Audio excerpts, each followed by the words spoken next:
Friends, good morning. இன்றைக்கி நான் red Koyna வச்சு ஒரு கிச்சடி பண்ண போகிறேன். வெஜிடபிள் கிச்சடி. வாங்க எப்படி பண்ணலான்னு பார்ப்போம்.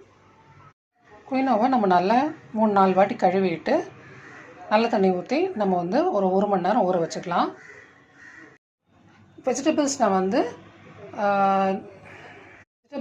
ப்ரொக்கோலி, பேபிகார்ன், கேப்சிகம், கேபேஜ் இது எல்லாமே நம்ம சாப் பண்ணி எடுத்துக்க போகிறோம்.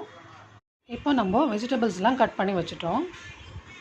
இப்போ நம்ம ஒரு அரை முடி தேங்காய் எடுத்து வச்சுருக்கிறேன். அதோட பால் எடுத்து வச்சுக்கணும். பூண்டு கட் பண்ணி வச்சுக்கிறேன் பொடி பொடியாக.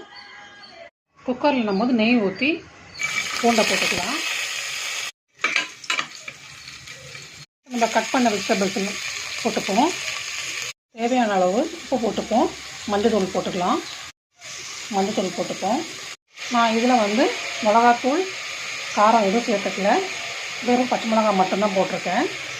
நம்ம கரம் மசாலா தூள் போட்டுப்போம். 2 கிளாஸ் தண்ணி ஊற்றிக்கலாம். இப்போ நம்ம 1 கிளாஸ் தேங்காய் பால் ஊற்றிக்கலாம்.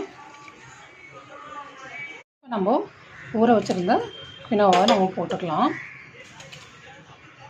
நம்ம கினோவெல்லாம் போட்டாச்சு. நல்லா மிக்ஸ் பண்ணிடலாம். அடுத்தது நம்ம விசில் போட்டுடலாம். ஒரு 3 விசில் விட்டுருவோம். Delicious and healthy quinoa khichdi ready. Try பண்ணி பாருங்கள். என்ஜாய் பண்ணுங்கள். Have a good day. Bye.